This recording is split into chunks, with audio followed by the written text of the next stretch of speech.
like Daisy Flores, I've known Judge Chambers a long time, and it's hard for me not to call him Brian. But Judge, thank you for that kind introduction.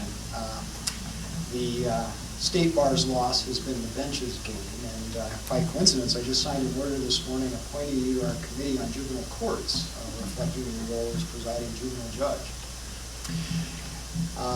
You know, it's funny, I was appointed about 11 years ago, and one of the last questions I was asked by the nominating committee, a lawyer named Bob Schmidt, many of you may know, practices in Prescott, Yuma. He looked at me intently, and he said something like, I have one last question. I thought it was going to be, you know, some zinger. He said, why did you ever run more than one marathon? I can't remember what the answer was, and it's been a while since I ran the last marathon. I also want to say it's nice to be here in Gila County. My mother-in-law lives in Payson, so I regularly get here. But it's nice to be in a venue where I'm not cleaning gutters or trimming trees. No, we always are pleased to visit. And I'd also like to thank Anthony Young and others from SALA for helping put this together. SALA is one of our most effective legal service organizations, and that reflects great leadership that it has enjoyed. And when I became Chief Justice, I created a commission on access to justice, a commission chaired by Judge Larry Winthrop that has really been very productive in coming up with ideas about how we can make access to justice more meaningful and real for many of our people in Arizona. And Anthony has been a member of that commission, so I thank you for your work in that role as well. What I thought I'd try to do today is talk with you, I hope fairly briefly, about 5 different things. Maybe mention a couple things you may not have known about or thought about. And I hope that leaves time for questions either along the way or at the end. Before I get to that, though, there's one other person I want to recognize. I had a chance to meet most of the people in the audience. One person came in who many of you know, but for those of you who don't, Lisa Liu from Arizona State University is the president of the Arizona State Bar this year. And she took the time to come on over and join us, so welcome, Lisa. So the 5 things begin with a question. What do you think's happened to caseloads in courts across the state of Arizona over the last 5 years?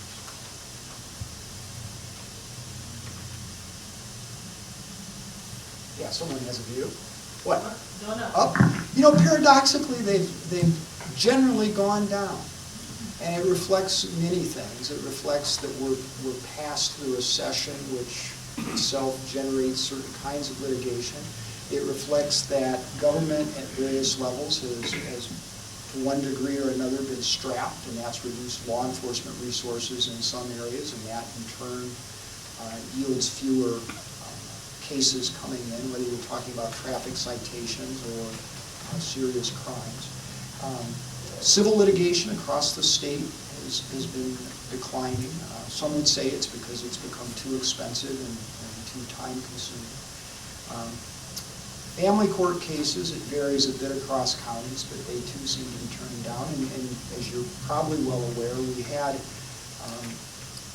very tragically a large increase in the number of dependency cases, while at the same time we were seeing across the state declines in the number of juvenile cases. The dependency increase, people can debate the reasons for this, but that seems to have begun to flatten out. But it is interesting that as our state's population has continued to grow, the volume in our courts has, again, talking across the board, has begun to decline. And, you know, that's one of the things that as Chief Justice you get to think about, because it has implications for resources and staffing and other things. And that brings me to a variation of that first thing I was going to mention. You probably have heard that the size of my court is actually going to go up. We're going to increase from 5 to 7 justices. That will occur sometime after the first of the year. The nominees have been sent to the governor. There are 7 candidates, 4 judges. Sam Thumma from Division I of the Court of Appeals, Peter Swan, who also sits on that court, and Andy Gould, a 3rd judge from Division I. Judge Pam Gates, who's a Superior Court judge in Phoenix, and then 3 lawyers. John Lopez, a longtime prosecutor who's at the U.S. Attorney's Office and is now the Solicitor General in the Attorney General's office. Tom Gilson, who is a commercial litigator currently with the law firm Buse Gilbert in Phoenix, and Bob McWhirter, who is a solo practitioner who over his career has largely worked in criminal defense. And I think the addition in some ways isn't going to change much. I'm not really anticipating dramatic changes in how the court resolves its cases. I suspect we'll decide more cases because none of the current justices want to write fewer opinions. But, that transition is going to happen, and if you look at states that have populations between 5 million and 10 million, and that's where we fall, there are 14. And of the 14, 10 have 7 justice courts. There were 3, including Arizona, that had 5 justice courts and 1 that had a 9 justice court. So we're kind of moving to what most states of our size have. And I will weather it. It was controversial. It's change, and change is always discomforting to some folks. But it's not going to, I think, long-term impair our work or the role of Arizona's courts. And given the candidates, I think actually at the end of the day, some of the new justices will strengthen our court in different ways. So that was the first thing I wanted to talk briefly about. The second thing is another question. Any guesses how many people work in the judiciary statewide in Arizona? Just a guess. 2,000. That's a fair guess, because if you think about it, there are 550 judicial officers of one kind or another across the state. If you add up everyone from the JPs, the municipal judges, the Superior Court judges, the commissioners, the appellate judges, if you add them all up, it's 550, give or take. But there are about 17 non-judicial officer employees for every judicial officer. That may seem like a lot, but then if you remember that in Arizona, the judicial branch is responsible for things like probation and for running the juvenile detention centers, it's easy to then say, well, okay. So we have a total of about 8,000 full-time employees across the state and about 2,000 part-time employees. So it's about 10,000 employees. But the thing I wanted to mention to you, which many people would be surprised to hear, is that for every 5 employees in the judicial branch, we rely on 1 volunteer from the public to do things that are critical to our role. So there are some 2,000 volunteers across Arizona that contribute their time to supporting the courts and the administration of justice in one way or the other. And it ranges from people who serve as small claims hearing officers to being on judicial selection committees for our municipalities, to serving on various court committees. We have public members on our Access to Justice Commission, for example, and serving, for instance, as court-appointed special advocates or as members of foster care review boards. And those are time-consuming yet vitally important jobs. And the reason I mention it is I'm concerned that we appreciate those contributions, but we also need to be continually renewing our resources in that respect. So if you have friends or family members who are interested in our court system or simply looking for ways to volunteer their time, I hope you'll encourage them to think about opportunities with our courts. And if you go to the website, if you go to the azcourts.gov website, there's a rotating screen that I'm sure has some fancy technical term other than rotating screen. But it will show a slide periodically that is the window for ways to identify volunteer opportunities with the court and find ways to get involved. So that was the second thing I wanted to mention. The third thing is a court initiative that we launched this year that has just resulted in a report that I think can significantly affect how our courts across the state work. And it's already had some national attention, which I think reflects that this is an issue that people are wrestling with all across the country. So the third topic is our Fair Justice for All initiative. And I'm going to introduce that with a question. Guess how many people are probably in jail across our state today? Just right now, it's 12:30. Any guesses? It's more than 2,000. That's a good guess. Anthony guessed 10. The average jail population statewide is a little over 10,000 people. Now, that may not seem like all that huge relative to a state with a population of more than 6.8 million people. But let me mention a couple other things. First of all, more than half of those people are people who are awaiting the disposition of their charges, so they are people who are presumed to be innocent. A significant portion of those people are in jail because they're unable to afford cash bail. And a significant portion of those people are in jail for nonviolent offenses like public intoxication or disturbing the peace, or they're in jail because they've been arrested on warrants for things like failure to appear. Now, any guess how much it costs us to jail 10,000 people a day in Arizona?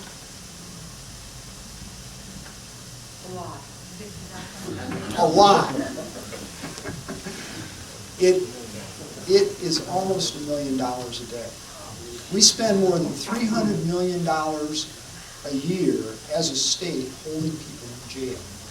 So what the Fair Justice Initiative is about is a premise that I don't think anyone could argue with. The premise is we shouldn't disparately punish people because they're poor.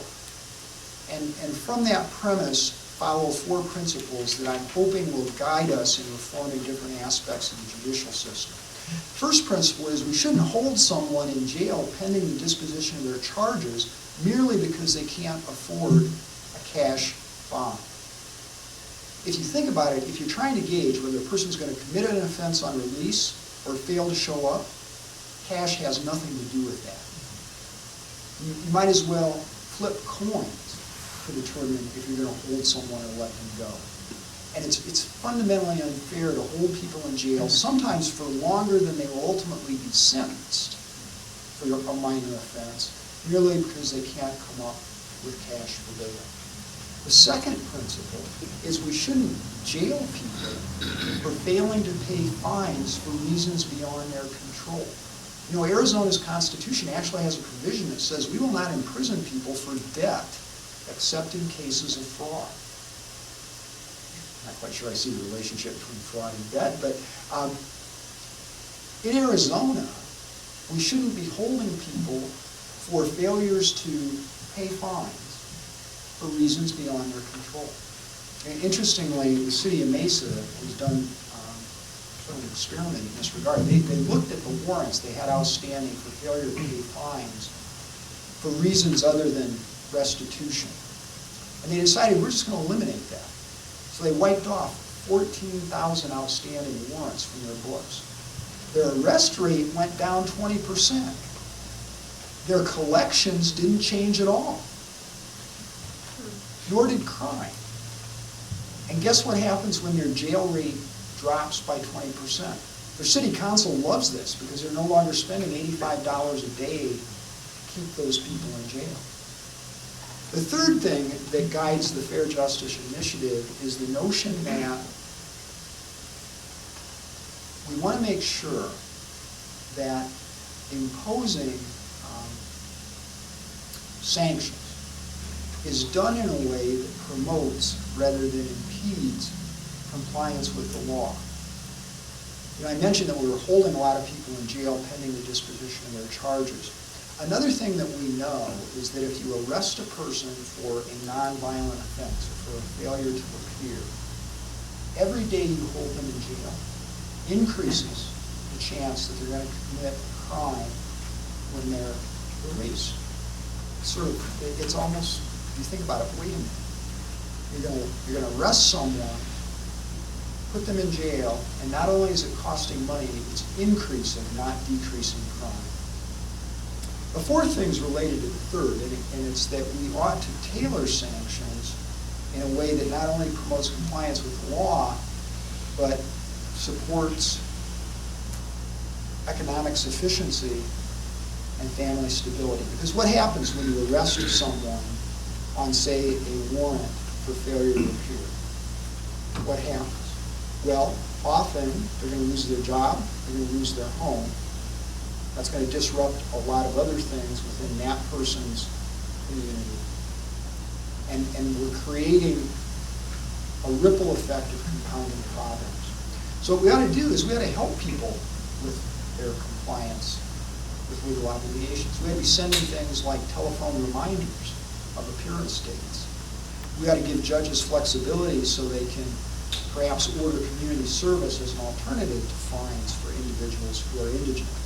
We ought to give flexibility in terms of adjusting the level of fines so that it's within a person's ability to pay.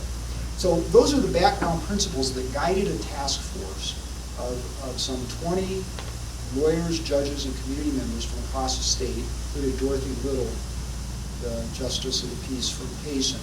And they came up with 53 recommendations that were just issued last month. We're going to use those to change court rules and processes. We're going to seek some legislation. But I think that if we can advance in implementing those recommendations, we can achieve huge gains for justice in Arizona. And why does that matter? Well, I think it matters if you care about fairness. I think it matters if you care about public safety. I think it matters if you care about fiscal responsibility. If we can reduce jail populations by a fifth, that's saving $60 million a year that could be devoted to a lot of other important needs in our state. And it also, to me, it's important if you simply care about reasoned public policy. If you want to make decisions based on what you can identify in terms of the consequences and the incentives and how people live their lives. Now that brings me to the fourth topic I was going to talk about, because there's obviously a transition between fair justice and sort of the criminal justice side of things, the civil access to justice issues. As you well know, if you work in the communities like Sala, it's not like you get a compartmentalized legal problem, or this is just a family law problem, or this is a domestic violence problem, or this is a foreclosure problem. Usually what you're talking about are people with multiple legal needs, and often overlapping criminal justice and civil justice needs. So I mentioned the Access to Justice Commission. Let me mention just two things about access to justice more broadly. One thing the court did in August, and every August we have a session where we review proposals to amend court rules or to adopt new court rules. As Judge Chambers mentioned, the State Bar in Arizona exists under the supervision of the State Supreme Court. We considered this past summer various proposals to amend the structure and the mission of the State Bar. We grew out of a task force that former Chief Justice Rebecca Birch had chaired, and there were recommendations to fairly dramatically restructure the State Bar, to reduce the size of the Board of Governors, to change how members were selected. There was some concern in our rural counties that their representation would be reduced. That didn't happen at the end of the day. We adopted other changes, and I want to mention a couple because they're ones that I personally was involved in and that I think are important both in how the bar sees itself and how the public sees the bar. We recast the mission of the State Bar to say that it exists to serve and protect the public with respect to the provision of legal services and access to justice.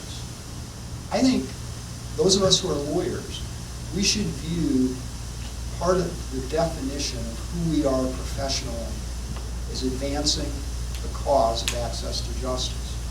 In the same vein, among the specific powers that the amended rules recognize the state bar as holding is to promote access to justice for those who live, work, or do business in our state. And the bar has commendably done great things to support access to justice. I couldn't be prouder of our state bar in that regard. But I think it is important to expressly articulate access to justice as part of the bar's mission and as one of its express powers. Similarly, we've proposed revisions to the oath of office for lawyers. Now, those of you who've practiced for a long time, you may have forgotten your oath of office. You may not recite it every morning. If you've been admitted more recently, you may have noted it reads kind of like something out of Charles Dickens. You expect to see references to Chamberty or Barrett or Jarndyce versus Jarndyce.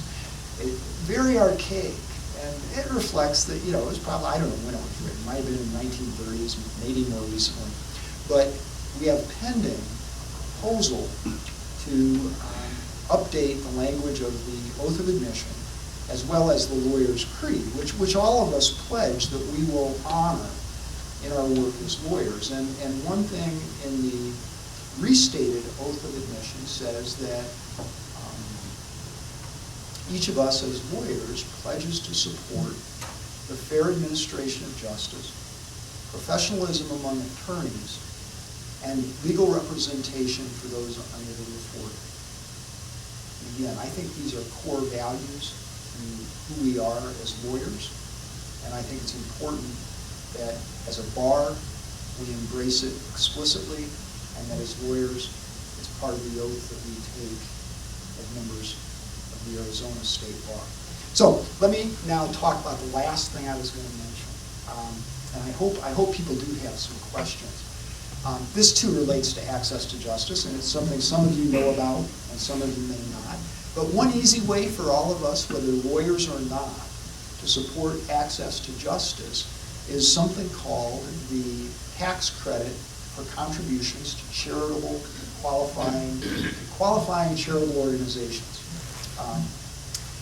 This is something the legislature set up, and it gives people a tax credit of up to $400 individually or $800 for a couple filing jointly for contributions made to various qualifying charitable organizations. And the qualified organizations include Southern Arizona Legal Aid, the other legal service organizations in Arizona, DNA Legal Services, and DNA Legal Services up in northern Arizona, as well as other organizations that support the provision of representation for the indigent. And what's really remarkable about this is that by using the credit, you don't really have to pay anything out of pocket, because up to the limit, it truly is a tax credit. So it's either going to reduce the taxes you otherwise owe or increase your refund. And if you think about it, if all of those 20-some thousand lawyers in Arizona took advantage of this, we would generate more than $1 million a year of additional funding for legal services organizations in our state. So when I have a chance, I try to encourage people to take advantage of this. Unless you are sort of in a Donald Trump situation, you don't have to pay any taxes, you might want to take advantage of this tax credit. And I've said everything I wanted to say, so let me try to answer some questions. I hope you have some.